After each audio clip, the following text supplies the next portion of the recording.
ठीक है। Hello everyone, कैसे हो आप सब? गुड। देखो आज हमारा टॉपिक है पदभेद। क्या है? पदभेद। ओके,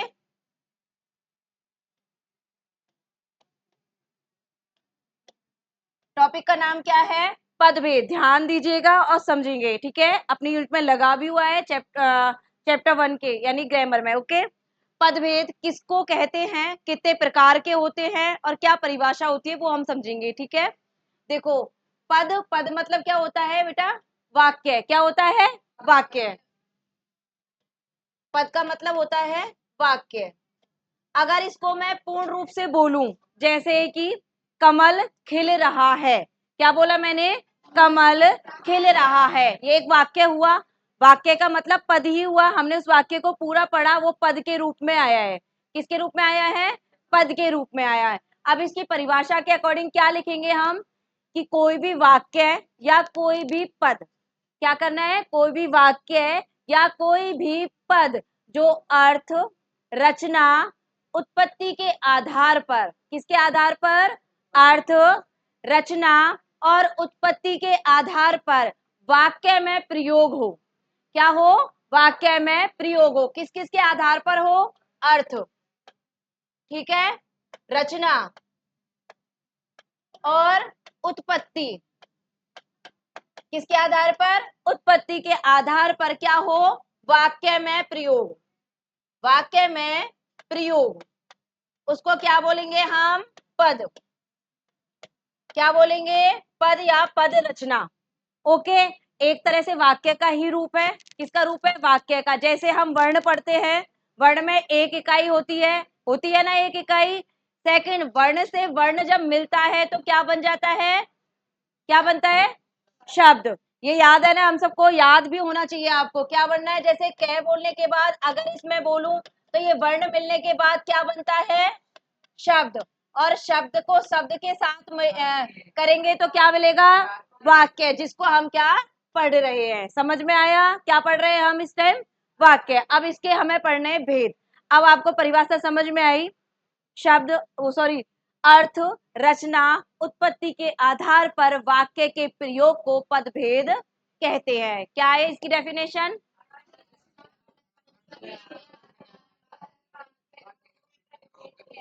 ठीक है, आया समझ में? अर्थ, रचना और उत्पत्ति के आधार पर वाक्य के प्रयोग को ही हम पदभेद कहते हैं।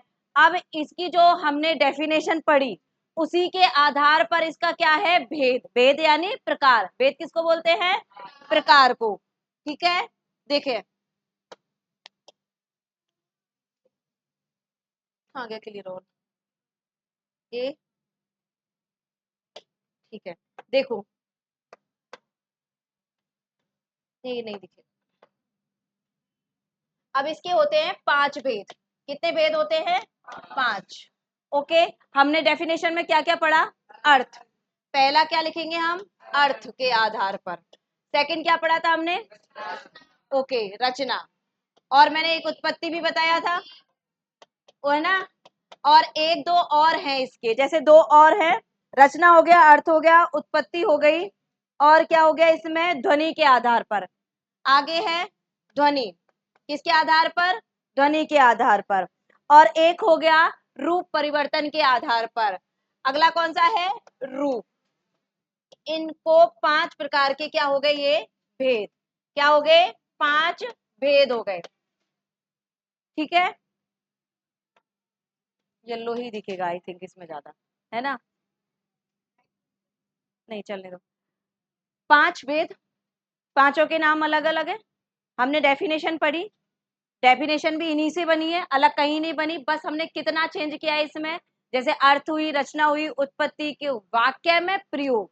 क्या लिखा था लास्ट में? वाक्य में प्रयोग को ही पदभेद कहेंगे। बस इतना फर्क है और ज्यादा फर्क नहीं है। अगर आपसे क्वेश्चन, ये क्वेश्चन आता भी है बोर्ड में, ध्यान रखना कि पदभेद के प्रकार कितने होते हैं, या भेद, भेद को प्रकार ही बोलते हैं। कंफ्यूज मत होना कि मैम भेद क्यों बोल रही हैं। तो भेद को ही क्या बोलते हैं? प्रकार बोलते हैं। तो अगर पूछा जाए पदभेद कितने होते हैं, कितने प्रकार के होते हैं, तो 5 प्रकार के दिमाग में बैठा लेना। 5 होते हैं।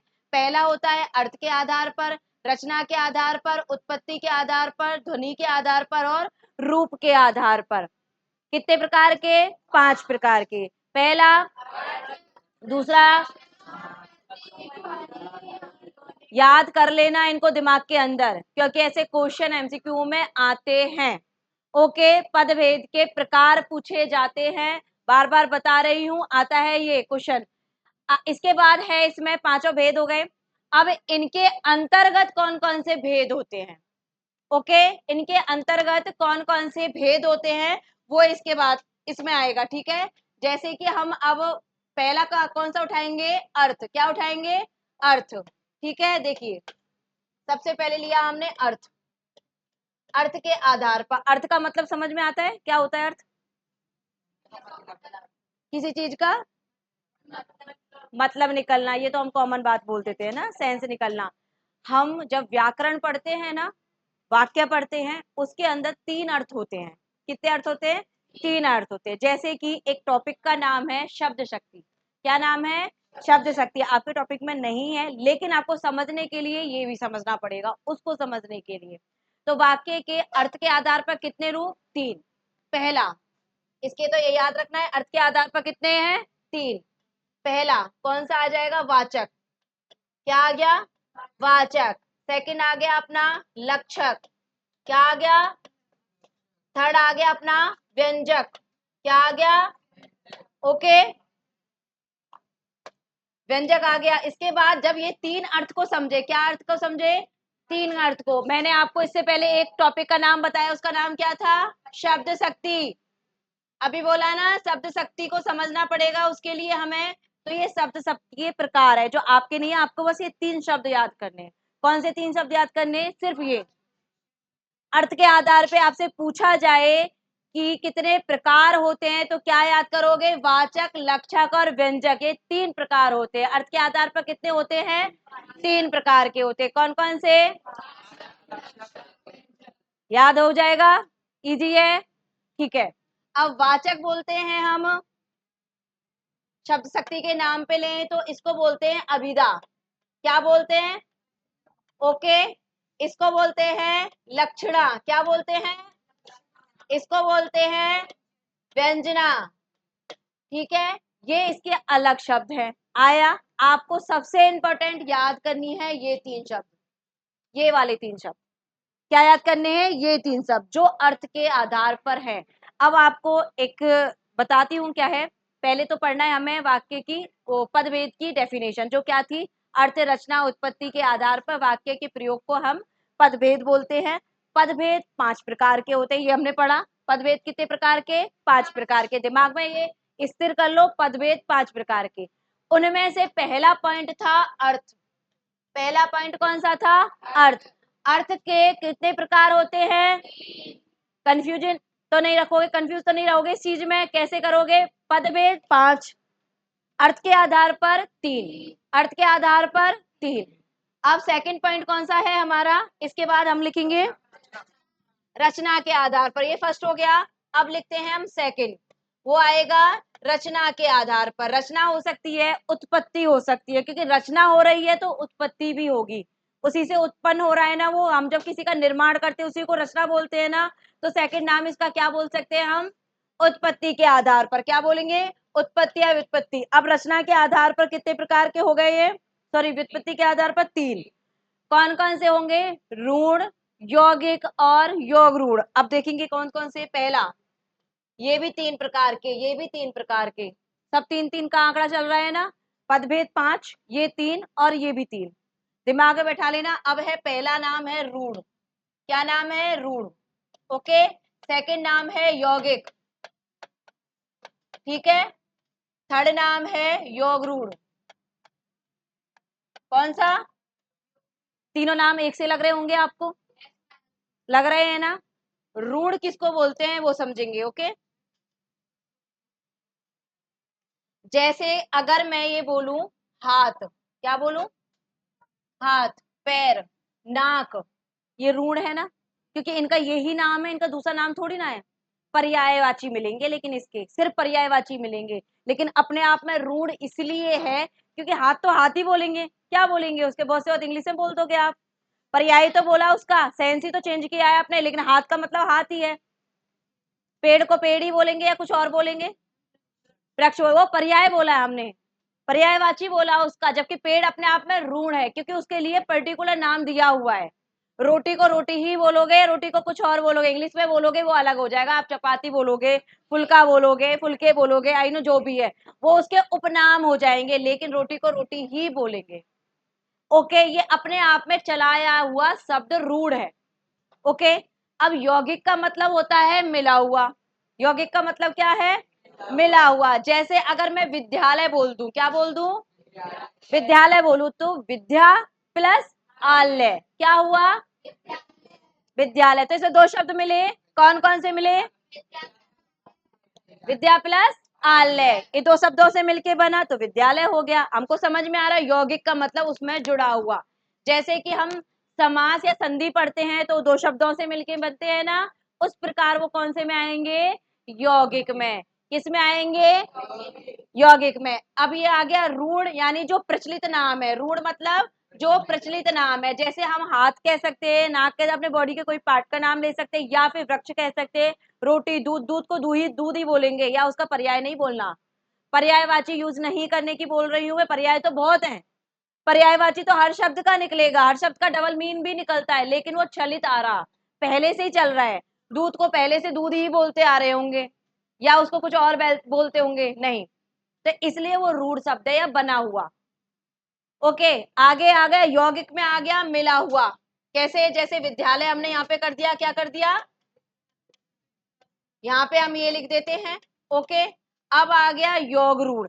इसमें ये दोनों रूप आते हैं, मिला हुआ और रूढ़। जैसे हम कमल बोल सकते हैं, कमल का फूल होता है ना, ये हो गया। बहुब्री समास के उदाहरण पढ़े हैं ना हमने, पढ़े थे ना? दशानन। अब दशानन में 10 आनन है जिसके, ऐसा कुछ शब्द पढ़ा था हमने, तो वो पहले से दशानन ही बोलते आ रहे हैं उसको, क्योंकि वो रावण है। ठीक है, उसमें एक रूढ़ शब्द है, क्या? आनन। क्या रूढ़ है? आनन। 10 तो उसके है ही है, सर 10 है तभी तो उसकी पहचान है। 10 नहीं होते तो रावण की पहचान होती क्या? नहीं होती। जहां बहुब्री समास के उदाहरणों को पढ़ते हैं हम, किसके समास समास के उदाहरणों को, वो किस में जाता है? योग रूढ़ में। किस में जाता है? योग रूढ़ में, क्योंकि वो पहले से चलित नाम है। सरस्वती को सरस्वती ही बोलेंगे ना हम, या कुछ और पर्याय नहीं बोलना। ओके, बोलो हर्षिता कुछ कहना चाहते हो? डिफरेंस इसमें एक छोटे छोटे शब्द आएंगे जो चलते आ रहे हैं, जैसे हमने बोला है छोटे छोटे शब्द ही बोले थे ना, मैंने रोटी बोला, दूध बोला, हाथ, नाक, पैर, पेट, ये सारे नॉर्मल शब्द जो पहले से ही चल रहे हैं। पेट को पेट ही बोला जाता है, अंग्रेजी में मत बोलना उसको अभी। ओके, वो नहीं चलेगा, जो चलित आ रहा है, चल रहा है पहले से। आगे विद्यालय, मिले हुए शब्द है जिनका संधि विच्छेद कर सकते हैं हम। हिमपिलास, हिमालय बोल दो, आ गया, इसके अंदर आ जाएगा वो। शिवालय बोल दो, जहां संधि विच्छेद कर सकते। इनके एग्जाम्पल नहीं पूछे जाते, सिर्फ इनके नाम पूछे जाते। इसलिए मैं, इंपॉर्टेंट चीज क्या है इसमें, इनके तीनों के नाम याद करना। क्या इंपॉर्टेंट है इसके अंदर? जैसे कि अर्थ के आधार पर 3 हो गए, रचना के आधार पर भी 3 हो गए। जैसे अर्थ के आधार पर वाचक हो गया, लक्षक और व्यंजक हो गया। रचना के आधार पर रूढ़, यौगिक और योग रूढ़, ये हमें याद करना है। ठीक है, आया समझ में? और आगे लेते हैं हम, क्या हो गया? उत्पत्ति हो गई। उत्पत्ति शब्द हमने पढ़े भी हैं, आपको समझाती हूँ कौन कौन से, आपको याद भी आ रहा होगा। तत्सम तद्भव पढ़े थे, उत्पत्ति है वो। क्या है? उत्पत्ति। रचना व्युत्पत्ति में मिस्टेक से बोली थी ना, क्या था? रचना, रचना यानी निर्माण हो गया। अब आएगी उत्पत्ति उसके आधार पर 3।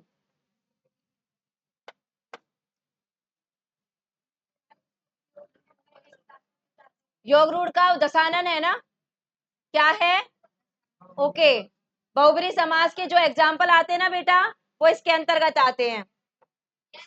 ओके, अब हम पढ़ते हैं तीसरा, जो हमने किसके आधार पर बोलना है?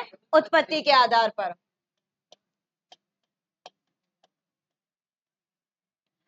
ये कितने का था?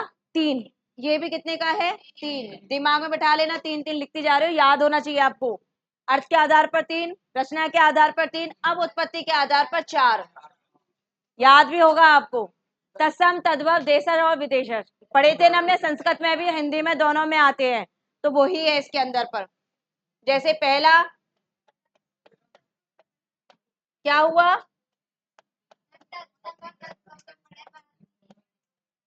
क्या नहीं पढ़ा,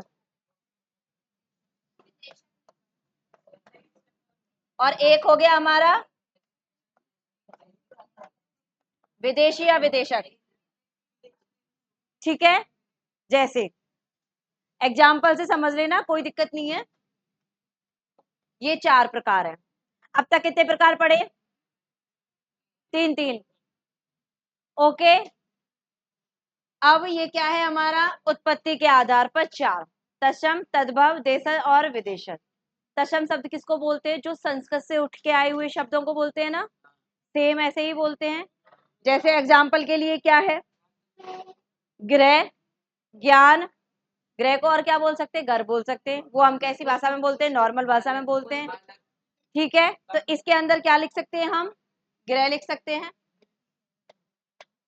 या ज्ञान लिख सकते हैं।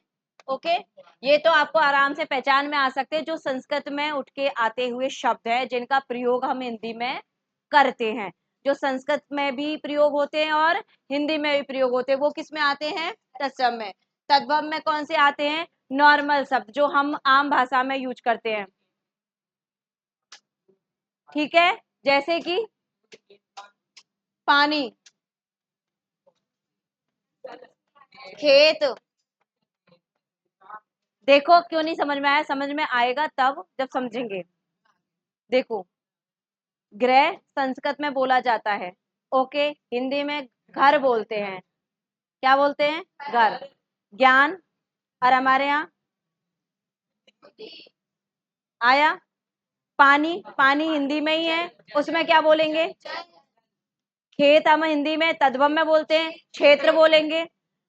हमने आंख बोला, आंख बोला, तो उसमें क्या बोलेंगे, चक्षु या नेत्र बोलेंगे, क्योंकि जो शब्द संस्कृत में प्रयोग होते हैं वो प्रयोग होते हैं तत्सम में, वो और जो डायरेक्ट हिंदी से ही उठ के आए हुए हैं वो तद्भव में। देखो, हिंदी की दो दो चीजें हैं जो हमें समझनी है। संस्कृत बोलने में हमारी जीभ लड़खड़ाती है हल्का सा, क्योंकि उसमें हलंत विसर्ग की चीजें होती हैं। उसके बाद जब हम साउंड करते हैं तो हमें या तो शुद्ध उच्चारण लेना पड़ता है या थोड़ा ऊंचा बोलना पड़ता है। हिंदी की दो दो पहचान है, तत्सम और तद्भव की। जब भी तत्सम यूज करेंगे तो संस्कृत का टिपिकल वर्ड आएगा, संस्कृत का टिपिकल वर्ड आएगा थोड़ा सा, ओके। जैसे हम किसी से आंख ना कह के क्या करें, अरे नेत्र। और वैसे हिंदी में हम जीभ में देखो आंख बोले, कुछ साउंड का चेंज आया, सिर्फ बोल दिया आंख, जीभ का फर्क आ रहा है ना, वहां पे साउंड ऊपर नीचे नहीं जा पा रहा, तो ये पहचान है। जहाँ संस्कृत के शब्द आएंगे वो तत्सम में आएंगे, और जो नॉर्मल शब्द आ रहे हैं जो हम आम बोलते रहते हैं एक दूसरे से, वो किस में आएंगे, तद्भव में। घर में जितने यूज करने वाले शब्द हैं, बेसिक जिंदगी में जो यूज करते हैं, व्यवहारिक जीवन में जो यूज करते हैं, वो किस में आते हैं, खाना किस में आएगा, और भोजन, समझ में आया। और हाथ किस में आएगा, हाथ किस में आ रहा है, और हथ, कर किस में आ रहा है, अब आया। पैर किस में आ रहा है, और पाद या पाणी या कुछ ऐसा शब्द बोलते हो आप, उसमें वो किस में आ रहा है, आया समझ में।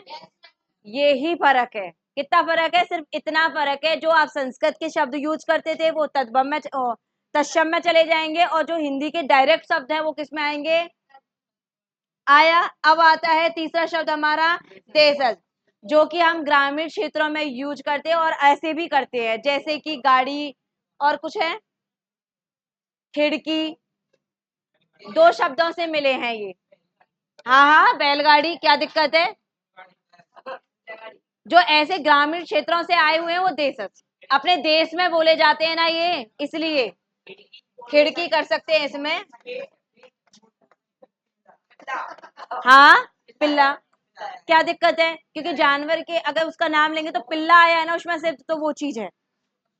ठीक है, तो किस में आएंगे, जो हमारे ग्रामीण क्षेत्रों में बोले जाते, गांव में कैसे बोलते हैं शब्दों को, हाँ यस, लकी क्या बोला? ओके, रौनक एक दो शब्द बताइए आप। शब्द बताइए सौरभ। है यस, ये किस में आ रहे हैं? ठीक है जिया। आगे आप बताइए यशस्वी, एक दो शब्द, कोई भी एक दो शब्द बताइए। देखो जो, हाँ ये शब्द किस में आएंगे? टाइम नहीं आएगा बेटा, ये गलत है। ठीक है, ग्रामीण क्षेत्रों में बेसिकली जो बोले जाते हैं वो शब्द हमारे देश में, यानी बोले वाले शब्द इसमें आएंगे। अब आएगा विदेशी। अब देखो,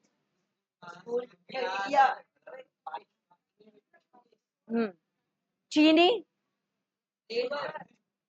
लीची, पीनट बटर, कॉफी, ये कहां से? विदेशी शब्द है।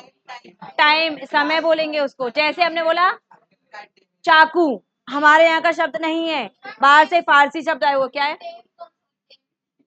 वो इनके घर का है। आगे क्या हो गया? ये चीनी,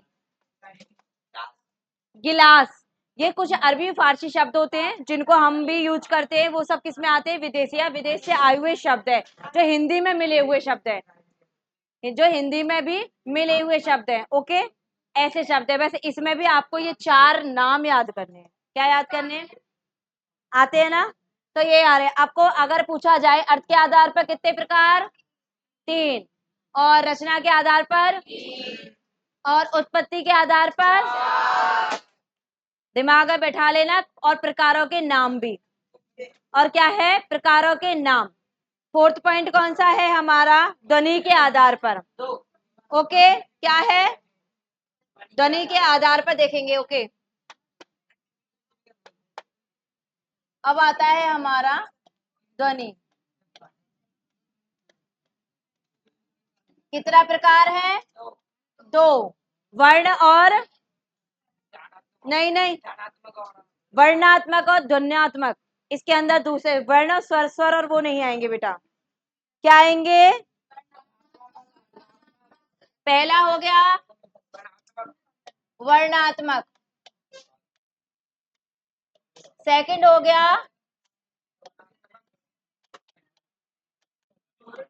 कोई ना, शांत। क्या समझना है इसमें से? दो पॉइंट, आवाज नहीं चाहिए।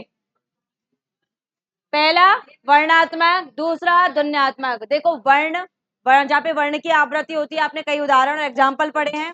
वर्ण यानी सेम वर्ण आते हैं। वर्ण का मतलब तो आता है ना जिसके टुकड़े नहीं किए जाते, वो वर्ण के आधार पर आएंगे। जैसे ज्ञान, करुणा। ठीक है, वर्ण का मतलब उस वर्ण की आवृत्ति भी हो रही है। जैसे ए वर्ण की आवृत्ति होना, कै वर्ण की आवृत्ति होना, न वर्ण की आवृत्ति होना, वो किसके आधार पर आएगा? वर्ण के आधार पर। और आप सेकंड आ जाएगा ध्वन्यात्मक, ध्वनि के आधार पर।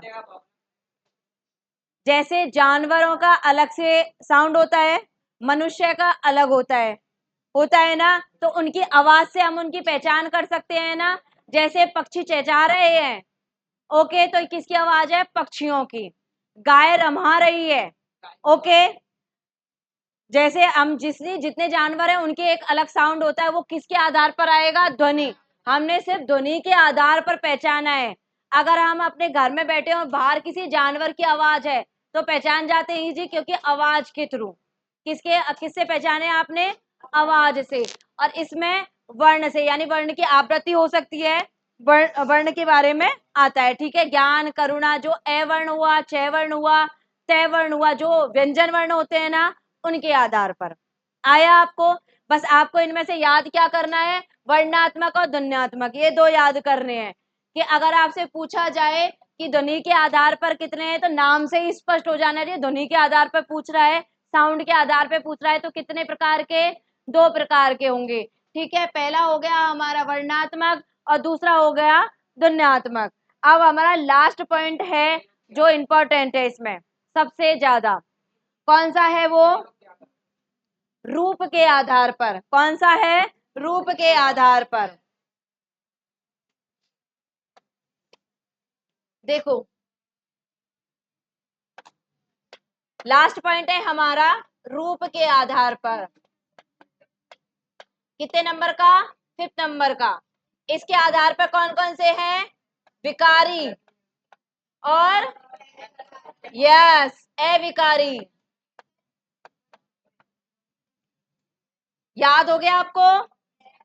रूप के आधार पर और सॉरी रूप के आधार पर कितने प्रकार? 2 प्रकार। पहला विकारी, दूसरा अविकारी। ये हमने पढ़ा भी है। ओके, इनमें एक चीज और है जो आपको पहले भी पढ़ाया था। क्या? जैसे विकारी के आधार पर 4 प्रकार होते हैं। ओके, और अविकारी के आधार पर भी 4 होते हैं। इन दोनों के प्रकार भी पूछ ले तो भी आप कंफ्यूज नहीं होना कि वो भी 4 होते हैं और ये भी 4 होते हैं। इजिली सबसे ज्यादा पढ़ा जाता है विकारी, जिसमें परिवर्तन होता है। जिसमें परिवर्तन ओके क्या होता है? परिवर्तन होता है, वो विकारी की कैटेगरी में जाएगा। और जिसमें परिवर्तन रौनक, जिसमें परिवर्तन नहीं होता वो किस में जाएगा? अविकारी के में। ठीक है, परिवर्तन वाला विकारी और ना परिवर्तन वाला अविकारी। लकी, विकारी के नाम बताइए, प्रकारों के नाम। यस यस, हाँ, और और क्रिया। गुड, याद है? अविकारी किसको याद है? यस यस, यही वाले। हाँ जिया, बताओ। 3 ही याद है। समुच्चय, संबंध, क्रिया, विस्मय आदि बोधक। ये 4 किस में आएंगे? अविकारी में। ठीक है आदित्य? देखो जो ये संज्ञा, सर्वनाम, क्रिया, विशेषण आते हैं वो किस में आते हैं? और जिसमें समुच्चय, विस्मयादिबोधक, संबंध और क्रिया किस में आएंगे? ओके, ये इंपॉर्टेंट है। अगर आपसे अब मैं इनमें से क्वेश्चन पूछूंगी, बिल्कुल दिमाग में बैठा ला, इनमें से क्वेश्चन पूछने वाली हूँ। आओ, पहला जिससे क्वेश्चन पूछा जाए वही आंसर देगा। सुनील, पद की परिभाषा, पदभेद की परिभाषा स्टार्टिंग में करी थी ना, इनको मिला के बोल सकते हो आप। ठीक है, गुड, बैठ जाइए। अच्छा, ये निधि, पद के कितने भेद बताए थे बेटा? कितने बताए थे? 5। बैठो। कौन कौन से बताए थे बेटा? हाँ हाँ, गुड, बैठ जाइए। देखिए 5 भेद बताए थे, यही बताए थे ना? ओके, अब अर्थ के आधार पर कितने हैं? अर्थ के आधार पर कितने हैं? वाचक, लक्षक, व्यंजक। कौन कौन से? वाचक, लक्षक, व्यंजक। ओके, अब आराम से सुन लेना। ये आपको क्या, पहले हमने क्या पढ़ा? पद की परिभाषा, पद के प्रकार, जो 5 प्रकार के थे। पद के प्रकार कितने थे? 5 प्रकार के। और उन प्रकारों के भी भेद थे। जैसे अर्थ के आधार पर 3 थे, वाचक था, लक्षक था, व्यंजक था। रचना के आधार पर कौन कौन से थे? रूढ़ थे, यौगिक था, योग रूढ़। गुड। अगला था हमारा ध्वनि के आधार पर, मान लो वर्णात्मक और ध्वन्यात्मक। उससे आगे बाद में कौन सा था हमारा? उत्पत्ति के आधार पर कौन कौन से हैं? तत्सम, तद्भव, देशज, विदेशज। गुड। लास्ट हमारा बचता था रूप के आधार पर। कौन कौन से हैं बेटा? विकारी और अविकारी। विकारी कितने प्रकार के? अविकारी। गुड, आया समझ में? कोई डाउट? चलो, ओके, थैंक यू।